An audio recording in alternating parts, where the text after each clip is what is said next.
Hey, Tupac made a song years ago, either Better Days or In the Time, one of those albums, They Don't Give a F About Us.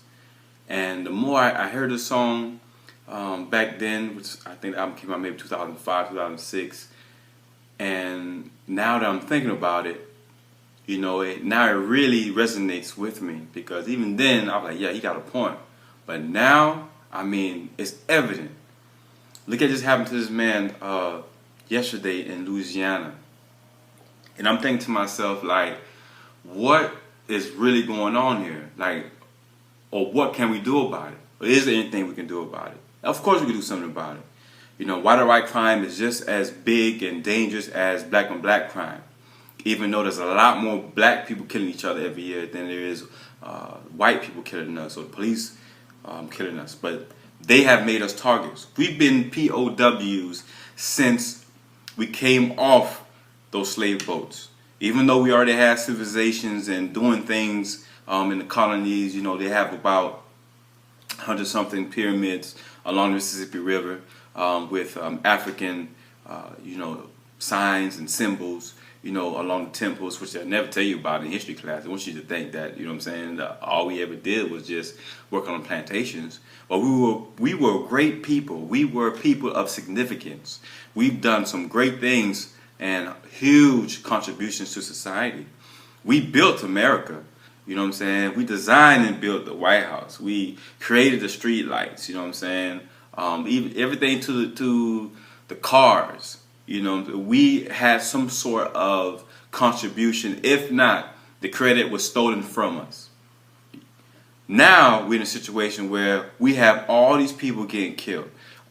Live on Facebook. Young man just got shot and killed, and his girlfriend was on Facebook live streaming it. Which I tell you one thing, I've been pulled over. I got beat up by cops a couple of times. I don't even trust them. Even though I do have some good friends that are police officers, but don't get it twisted. There are some real crooked cops out there. Everything from the Rodney King to Trayvon Martin, what's going on right now with the young man in Louisiana, Alton Sterling. I mean, we really gotta wake up, people. You know what I'm saying? And we still waiting on President Obama to say something to address the nation. We still waiting on that. We're still waiting on the white Jesus to come back and save us. We keep waiting. If you remember what Frederick Douglass said, I prayed for 20 years on my knees. But things did not begin to change until I got up and started praying on my feet, which means he started walking his faith, and whatever he believed and what he wanted to see change, he acted upon it. Now, here we are having our third annual Black on Black Crime Solutions panel. Come next Saturday, July 16, 2016, in South Florida, Pompano Beach, in my city, my hometown. And we can barely raise $1,000. We barely even have $600 when the goal is to raise $5,000. Not just for this event in Florida, but also to move it in different counties and different states around the country. But people are so critical, they want to critique and criticize what I'm doing, or since I'm the president, or what we're doing as an organization, Courage to Believe International, that they're not even looking deeper into the links or the content on our websites, on the social media posts. All they're saying, there's another black group, trying to get money off everybody. Okay, so who's supposed to pay for it? Me? If this is a community event, shouldn't the community support and pay for it together?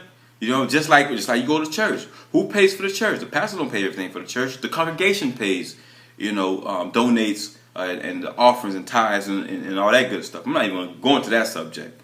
I'm not even going to go into how that actually perpetuates black on black crime, because we get all our money together, give it to the church, and it's hard or rare to even find a church who gives that money back into the community outside of the congregation.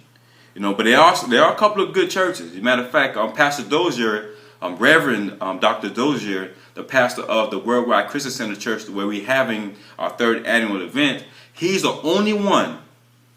He's the only one of all the panelists. We had 8 panelists last year in 2015. The only person to have donated, I'm not even going to say the amount, but I was surprised that he even donated that much. You know what I'm saying? Because we have this image or the myth in our heads that the black churches don't care, and be honest with you, that myth is true.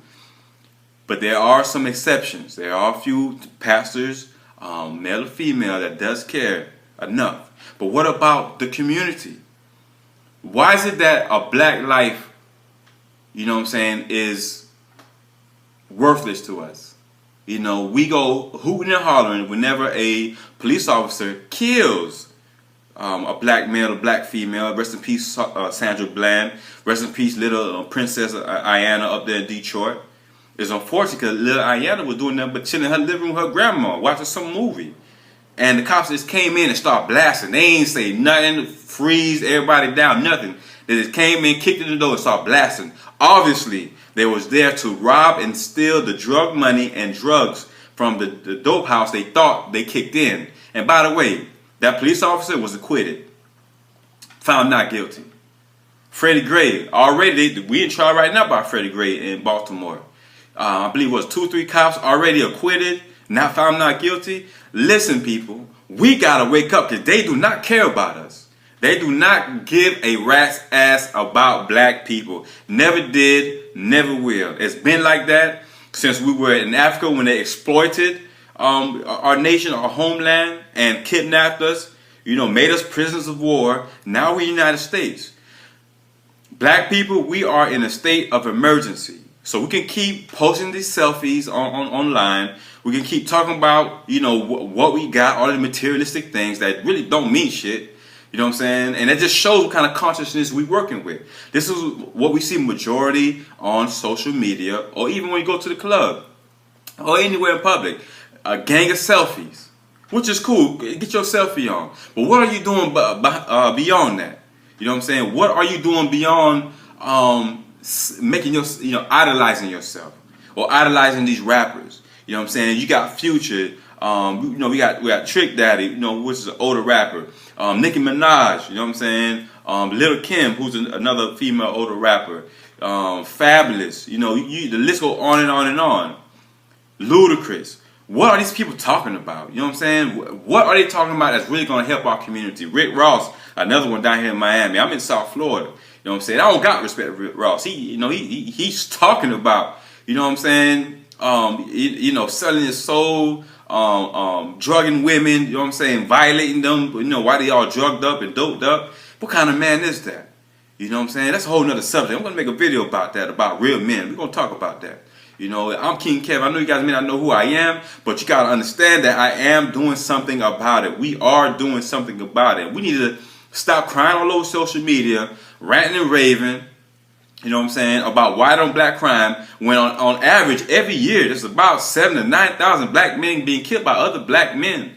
You know what I'm saying? And black women getting killed as well, if not being violated by other black men. This needs to stop. So how can we expect, these white folks and the powers to be to respect us as a people if we don't even respect ourselves? We don't even respect ourselves enough to even support each other. You feel me? And that's a big problem. I'm going to read something to y'all that I put this morning real quick. It says, attention, black males and black queens in the USA.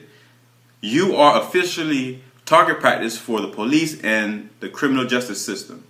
We are POWs, prisoners of war. Be extremely careful in public. Get home safely to your family. They don't give a F about us. Never did and never will until we unite. God help us start supporting and loving each other. Hashtag wake up, hashtag justice or else. I was in D.C. for the Minuteman March where Farrakhan was, the justice or else whole thing. What was that, 10-10-15?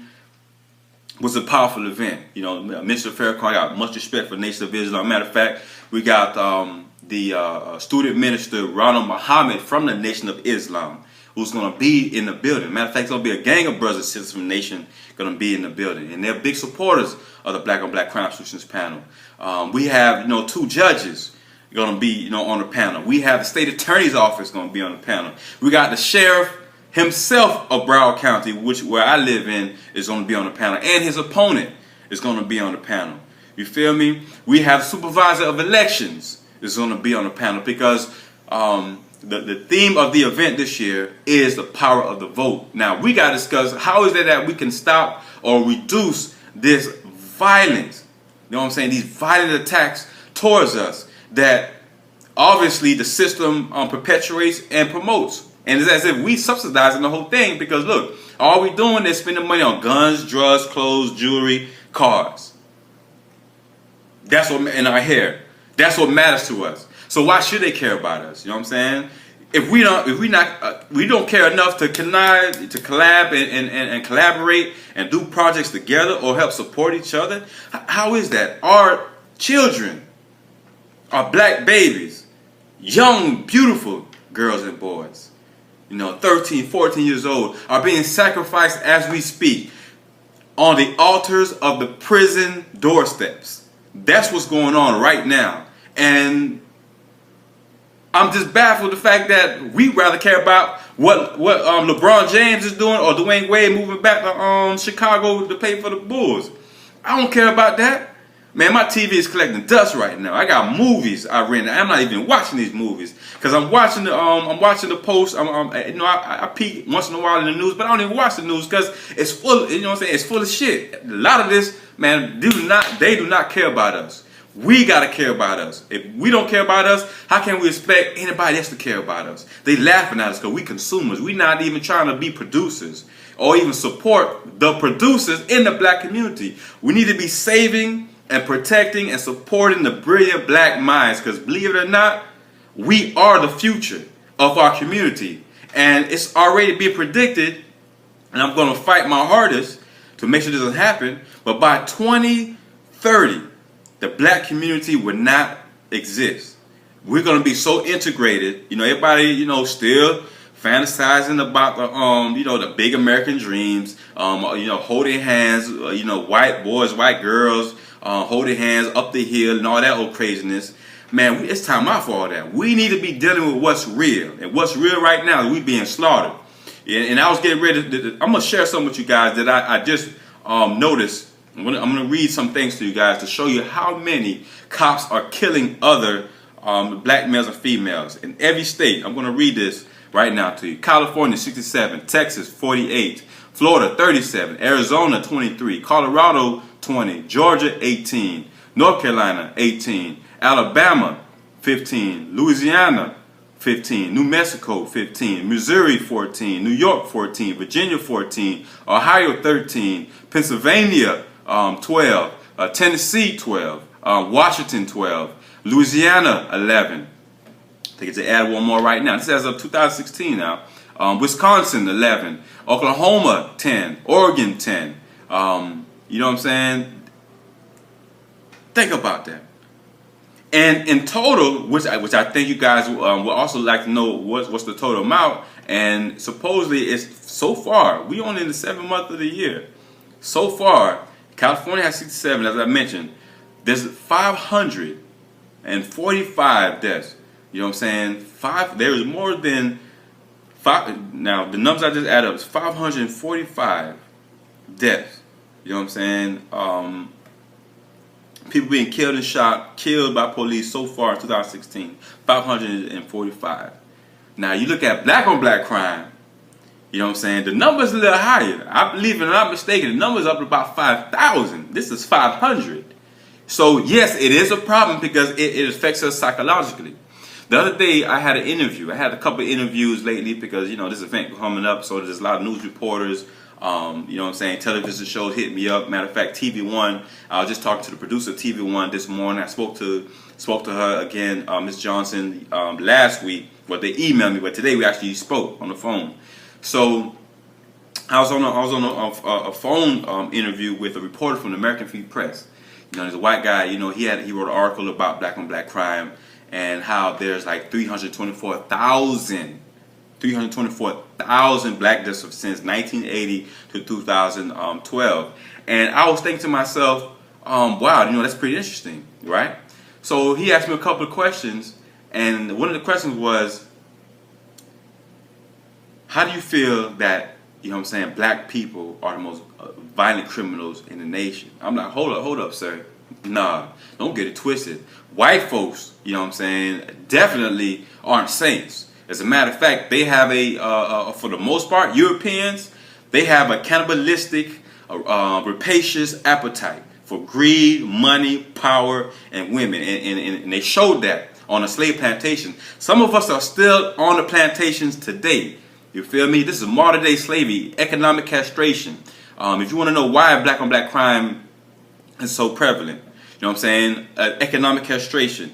Every major city you go, unemployment is number one. Population unemployment. Any urban city you go to is going to be the black males. You feel me? Any city, matter of fact, forget urban. Any city you go to in the country is going to be black males. A man's masculinity is tied in, is connected with his ability to support his family. If he can't do that, he feels as if he's less of a man. He's not a complete man. And that really messes our ego. And then you have the women who are showing off, of course, getting their shine on, but rubbing into the man's face and making him feel less of a man, knowing how important that is. The prisons today are packed with men who are committing robberies, selling drugs, home invasions, ski masks, running in stores, tying people up, doing God knows what, to not only get the money, but some of them are literally violating the people that they are robbing as well. So we have a huge epidemic in our hands, and it starts with the consciousness. We need to start loving each other again. If we do not, ladies and gentlemen, we are going to be in big trouble. We got to get the love back. We got to go back to our ancient African roots. You feel me? Understand who our ancestors were. Understand who Queen Nzinga is. Understand who Harriet Tubman, who Shaka Zulu is. Who is the original Trinity? Asar, Haru, Aset. Understand who Queen Nefertiti is. Who's Queen Tyree is. You feel me? We got to go on and on and on and understand who these people were and what roles did they play. Who is Dr. Shekadia? Who is Dr. Amos Wilson? The person who gave birth to this whole black on black crime solutions panel. You feel me? Who's Dr. Borshango? The man who dedicated his life on trying to bring back the glory and honor to our black women. And because if we don't get the love back, we're not going to respect and love our black women. We're going to continue degrading them, trying to dehumanize them. You feel me? Trying to use them only as sex objects when the black woman is the portal to all blessings. You feel me? Not that other women aren't as well. I'm sure whites, Hispanics, Asians, they do their thing. But the black woman, you feel me, were considered gods. You feel me? They were goddesses. They were highly revered. And to disrespect a black woman would lead to your death back then. You feel me? Thousands of years ago. Not just in Kemet, which is today's Egypt. It's not even Egypt today. It's the United States of Arabia. Some crazy name like that. You feel me? And they're doing all of that, taking away our history, making us disrespect the black woman, which causing us not to be holding in love with each other. And in effect, is the leading and the root problem to why there's so many broken homes, so many single mothers, raising these kids. You know what I'm saying? Raising these bastards. Bastards is a son without a father. You feel me? A boy without a father. You feel me? And I didn't have a father. Well, I have a father, but I don't have a dad. You feel me? A dad is a title that is earned. And that's what's wrong with today. We got to start loving each other, man. Go to my website, thecouragetobelieve.com or kevindorival.com. The links will be below. Follow me on Instagram. I'm always posting things on Instagram. What I just mentioned to you earlier, it's on there. That's at courage2believe. Find a way to support. If you ain't got no money, got no dollar, if you don't want to do the GoFundMe, mail a check to us, and it will be tax deductible. Courage to Believe International has a 501c3. For those who don't know what that means it's tax exempt. We will mail you a tax receipt. We need a support because we don't want to just do this in Florida. We want to do this around the country. All right, around the country. We're doing the GoFundMe. We're going to continue doing the GoFundMe. It's not going to stop after July 16th. I want to go to Harlem. I just told the individual on Google+, I want to go to Harlem. His name is Chris. Shout out to Chris. Thanks for your comment on the post last night. And we want to go to Atlanta. We want to go to Dallas. We want to go to Miami. You feel me? I want to go to Tallahassee. We want to go to California. We want to go to, Missouri. We want to go to Little Rock, Arkansas, Alabama. Definitely Louisiana, Baltimore. I was in Baltimore already. We want to bring it to D.C. I got an email from a church in D.C. who is considering, hosting our event in D.C. Look, this is a major move, man. This is not a game. You know, this is not a game. It's not for my betterment. I get paid pretty good on what I do as a marketing director, but I'm more after saving our youth. You know what I'm saying? That's what I'm about. God bless him, King Kevin. Look, y'all be safe out there, man, black man. Y'all be safe for real, you know. And before I get up out of here, let me read something that I read today on a post. Why is Black Death so popular? Why is it cool for us to rap about killing each other? I get it. It's just entertainment. But if that's the case, why can't I rap about killing white people in every song? Why can't I rap about killing Jews, cops, politicians, and it be considered just entertainment? Some of y'all cringe just reading that last line. But if it's just entertainment, why does it matter? Who made Black Death the cool thing to glorify? Who made it cool for us to celebrate our own destruction? Think about it. It's the rap. It's the rap over the record labels who getting paid by the distribution companies to promote this stuff. You know, you got Time Warner, you got AOL, and you got whoever else these other companies called. There's 5 of them. These organizations, they're funding the destruction of our community, and they sit on the prison boards. The board of directors, so they got stocks and shares. The Jordans that we go crazy about, kill each other about, guess who sits on the prison boards? Guess who has hundreds, millions of dollars invested in prisons?